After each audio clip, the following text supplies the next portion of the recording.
Hi hello welcome back to our channel. ఈరోజు బ్రహ్మముడి సీరియల్లో ఏం జరిగిందో తెలుసుకుందాం. సీరియల్ తర్వాయి భాగంలోకి వెళ్ళినట్టయితే అపర్ణాదేవి, స్వప్న, కవి, అప్పు అంతా మాట్లాడుకుంటూ ఉంటారు. ఆ క్రమంలోనే కావ్య ఆవేదనగా నిజం చెప్పి ఆయనను శాశ్వతంగా దూరం చేసుకోవడం కంటే ఎక్కడో ఒక చోట ఆయనని ప్రాణాలతో సంతోషంగా ఉండనివ్వడమే మంచిది అని అనుకుంటుంది. ప్రాణాలతో ఉంటాడక్క, కానీ సంతోషంగా ఉండలేడు. ఎందుకంటే తను ప్రేమించింది నిన్ను మాత్రమే అంటుంది అప్పు బాధతో. ఇక ఎవరు ఎన్ని చెప్పినా కావ్య వినదు. చాలు ఆపండి, మీ అందరి మాటలు విని నేను ఆల్రెడీ పెద్ద తప్పు చేశాను. అలాంటి తప్పు నేను మళ్ళీ చేయలేను. ఆయన ప్రాణాలతో నేను ఆడుకోలేను. కాసేపు నన్ను ప్రశాంతంగా ఉండనివ్వండి, వెళ్ళండి అందరూ ఇక్కడి నుంచి అని గట్టిగా ఏడుస్తుంది. ఇంకా అందరి మీద అరుస్తుంది. దాంతో అందరూ లోపలికి వెళ్ళిపోతారు. కాసేపటికి రాజు కారు వేసుకొని ఇంటికి వచ్చేస్తాడు. అయితే కావ్య రాజును చూసి షాక్ అవుతుంది. దేవుడా, ఇక్కడికి వచ్చాడంటే ఈయన, ఇక్కడ అత్తయ్య కానీ ఆయన్ని చూస్తే నేను గుడిలో చెప్పిన అబద్ధం తనే కావాలని మోసం చేశానని అనుకుంటారు. లేనిపోని అబద్ధాలు వస్తాయి. అందుకే ఇంట్లో అత్తయ్య గారిని ఆయనను చూడకూడదు అని మనసులో అనుకుంటుంది కావ్య. ఇక మనసులో అనుకుని రాజుకి ఎదురుగా వెళ్ళిపోతుంది కావ్య. ఎందుకు వచ్చారు అని అంటుంది. ఎలా ఉన్నారండి అని అడుగుతాడు రాజు.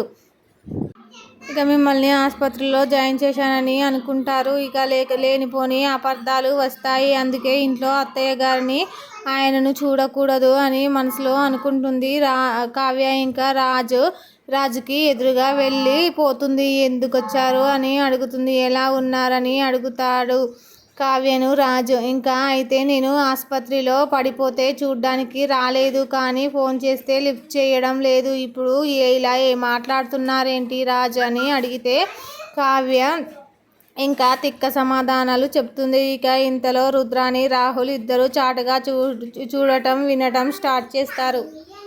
ఇక కళావతి గారు, మిమ్మల్ని ఎలా అర్థం చేసుకోవాలో నాకు తెలియడం లేదు. ఒకసారి మీరు నా సొంతం అన్నంత దగ్గరగా అవుతారు, మరొకసారి నేను ఎవరో తెలియనట్లుగా ప్రవర్తిస్తారు. అంతలోనే ఒక శత్రువులా మారుతూ ఉంటారు. ఎందుకు ఇదంతా చేస్తున్నారు? నేనేం తప్పు చేశాను? కనీసం నన్ను ఆసుపత్రికి వచ్చి నన్ను చూడాలని కూడా మీకు అనిపించలేదా? మీరు మనసుకి గాయం చేసి వెళ్ళిపోయారు. నేనేం చేశాను అని కళావతి గారిని అడుగుతూ ఉంటాడు రాజ్. ఇక చాలా ఎమోషనల్గా ఫీల్ అవుతాడు రాజ్. ఇవన్నీ మీకు చెప్పాల్సిన అవసరం లేదు, నాకు తెలియదు అని అంటుంది కావ్య. అంతా చాటుగా వింటూనే ఉంటారు రుద్రాని, రాహుల్. ఇక రాజ్ ఎంత రిక్వెస్ట్గా అడిగినా కావ్య మాత్రం సమాధానం చెప్పదు, నిజం చెప్పదు. కావ్య మాత్రం రాజ్ మనసుని ముక్కలు చేస్తూ, మీ గురించి నాకు తెలుసుకోవాల్సిన అవసరం ఏంటి? మీకు నాకు ఉన్న సంబంధం ఏంటి? వెళ్ళండి ఇక్కడి నుంచి అని తిట్టి పంపిస్తుంది కోపంతో. ఇక పాపం రాజు వెనక్కి చూసుకుంటూ అల్లాడిపోతూ వచ్చిన కారులోనే తిరిగి వెళ్ళిపోతాడు. అదిరా సంగతి. రాహుల్ అని ఆ రాజుగాడు గతం గుర్తు చేసుకోవడానికి ఆసుపత్రిలో ఉండేసరికి దీనికి భయం పట్టుకుంది. అందుకే తిట్టి పంపించింది. 50% వీళ్ళు విడిపోయినట్లే అని అనుకుంటూ సంబరపడిపోతుంది రుద్రాని. ఇక 50% ఏంటి, 100% కూడా సాధించినట్లే. ఇక రాజ్ వైపు ఆ కావ్య కన్నెత్తి కూడా చూడదు అంటుంది ఆమెని. ఇక పొగరుగా, నువ్వు ఇంత కాన్ఫిడెంట్గా ఉంటావనే మేము అంత దూరం నుంచి నిన్ను వెతుక్కుంటూ వచ్చామంటాడు రాహుల్.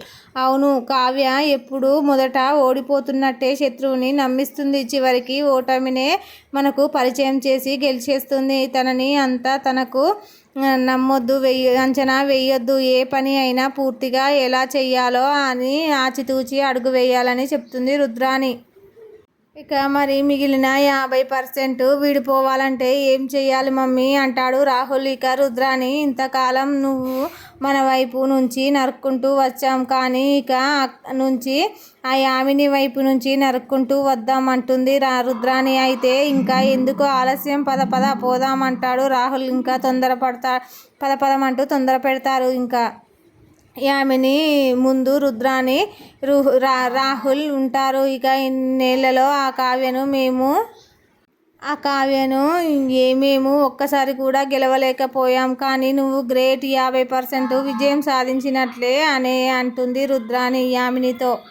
ఏం లేదు, ఆ కావ్య రాజ్ విషయంలో ఒక తప్పు చేసింది, దాన్ని మనం వాడుకోవాలి. ఎలా అంటే రాజ్ వాళ్ళ అమ్మకు కావ్యకు పరిచయం చేసి లేని వాళ్ళుగా నటించారు. ఇక రాజ్ ముందు ఇప్పుడు రాజును తీసుకొని నువ్వు రేపు పెళ్లి కార్డులు ఇవ్వడానికి మా ఇంటికి వస్తే ఆ కావ్య, మా వదిన అపర్ణాదేవి ఇద్దరు ఇంకా వణికేస్తారు. ఆ అబద్ధం చెప్పినందుకు మా వదిన కావ్యను తిడుతుంది.